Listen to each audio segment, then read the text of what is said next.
kow iyo toban xanuun oo aad iskaga daaweyn kartid ugana caafimaadi kartid isticmaalka dhagayaraha. sababtoo ah dhagayaraha isticmaalkooda waxaad uga caafimaadaysaa xanuuno halis ah kuwaasoo aadan filanaynin in aad uga caafimaadaysid isticmaalka dhagayaraha oo aad maalin kasta isticmaashid. waxaa jiro xanuuno badan oo qof walba ku dhici karo kuwaasoo dadku ay u isticmaalaan daawooyin, laakiin haddii aad u isticmaashid dhagayaraha oo aad uga caafimaadaysid isticmaalka dhagayaraha. balse intaan idin faahfaahin mawduucan, fadlan muuqaalka like saar, siina share gareey si ay dad badan uga faa'iideystaan. page-keena follow soo dhax si aad uga mid noqotin asxaabta ku xiran page-kan. mahadsanidin. ugu horeyn, dhagayaraha waxa uu ka mid yahay cuntooyinka dabiiciga ah kuwaasoo looga caafimaado xanuuno badan oo halis ah qofka haddii uu maalin kasta isticmaalo. tijaabooyin badan oo la sameeyay ayaa waxaa lagu ogaaday in isticmaalka dhagayaraha looga caafimaaday xanuuno badan kuwaasoo dadka inta badan aysan ka caafimaadin oo ay la noolaadaan. marka xanuunada krooniga ahna aad ayuu ugu wanaagsan yahay isticmaalka dhagayaraha.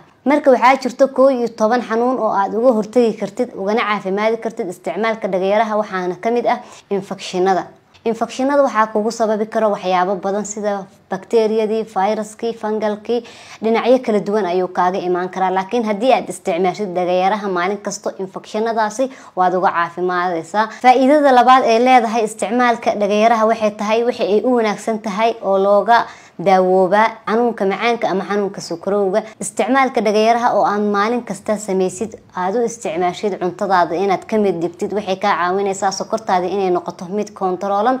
haddii aad xanuunka macaanka leedahayna waa ay ku wanaagsan tahay, daawo ayayna ku tahay isticmaalka dhagayaraha. sidaad u isticmaalaysidna gadaal ayaan ka sheegi doonaa ee muuqaalka ilaa dhamaadka aan isla gaarno. faa'iidada saddexaad ee laga helo isticmaalka dhagayaraha waxay tahay waxay u wanaagsan tahay caabuqyada ku dhaca afka iyo sidoo kale ilkaha ciridka. haddii aad dhagayaraha maalin kasta isticmaashid, haddaad ka xanuunsan tahay ilkaha ama afka ama ciridka aad ka xanuunsan tahay, dhammaan waad ka caafimaadaysaa. waxaana noqonaysaa qof afkiisa iyo ciridkiisa iyo ilkihiisa uu caafimaad qabo. sidoo kale haddii afkaaga uu soo uraayo oo aad xanuunkaas afkaaga urka ah aad leedahay, isticmaalka dhagayaraha waad uga caafimaadaysaa. faa'iidada kaleeta ee laga helo isticmaalka dhagayaraha waxay tahay waxa ay u wanaagsan tahay qufaca.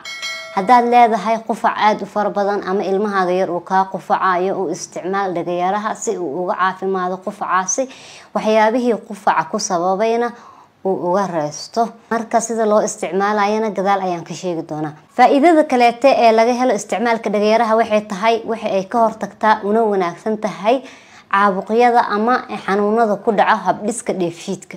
haddii marka aad ka xanuunsan tahay habdhiska dheefshiidka sida calooshii, mindhiciradii, afkii ilaa qaybta dambe ee laga saxaroodo, haddaad isticmaashid dhagayaraha waxaad dhacayso in aad caafimaad buuxa heshid, calooshaadana ay noqoto mid caafimaad qabto, xanuuno badan oo aad la dhibanaydna aad uga reysatid. faa'iidada kaleeta laga helo waxay tahay waxay ka hortagtaa qofka inuusan u nuglaanin xanuunka kansarka. sababtoo ah isticmaalka dhagayaraha waxay ka faa'iideysaa waxay tahay waxaa ku jiro maadooyin ka hortagayo qofka inuusan u nuglaanin xanuunka kansarka. faa'iidada kale oo laga helo waxay tahay dhagayaraha isticmaalkiisa waxa uu ku ilaalinayaa caafimaadka beerka. inta badan beerka waxa uu ka mid yahay xubnaha ugu muhiimsan ee jirkeena. marka isticmaalka dhagayaraha waxay kaa caawinaysaa caafimaadkaaga beerka inuu noqdo mid wanaagsan, in uusan noqonin mid caabuqsan, mid oo shaqadiisii wax carqalada ku imaato.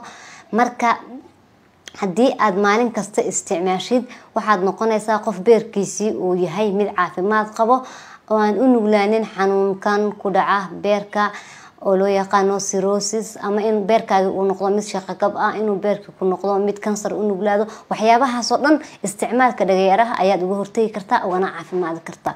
faa'iidada kale oo aadka u muhiimka ah ee laga helo isticmaalka dhagayaraha waxay tahay waxa ay u wanaagsan tahay in aadan u nuglaanin in aad qof age noqotid ama qof asagoo da'diisii gaarin in uu da noqdo oo kaleeto ayay ka hortagaysaa. sababtoo ah dhagayaraha waxaa laga helaa macdano iyo fitamiino iyo antioxidants kuwaasoo qofka xubnihiisa muhiimka ah ilaalinayo, maqaarkiisana ka taxadarayo oo ilaalinayo. faa'iidada kale oo aadka u muhiimka ah ee laga helo isticmaalka dhagayaraha waxay tahay waxaa looga hortagaa stresska iyo sidoo kaleete xanuunka sidoo kaleete waa xanuun baabi'iye hadii aad adoo meel ku xanuunayso aad isticmaashid dhagayaraha waxa dhaceyso xanuunkaasi inuu ka baxo sidoo kaleete hadaa tahay qof stress la dhiban oo dhibaato dhanka problem uu haysto isticmaal dhagayaraha si aad xal ugu heshid faa'iidada kaleete ee laga helo isticmaalka dhagayaraha waxay tahay waxay u wanaagsan tahay caafimaadka lafaha iyo sidoo kaleete murqaha kala goosiyada dhammaan way u wanaagsan tahay hadaa marka maalin kasta ku dadaashid isticmaalka dhagayaraha waxaad noqonaysaa qof lafiisi u caafimaad qabaan kala goosidii u caafimaad qabaan murqihiisa ay caafimaad qabaan oo qof firfircoon ah faa'iidada ugu dambayso aadka muhiimka u ah ee laga helo isticmaalka dhagayaraha waxay u wanaagsan tahay ama looga caafimaada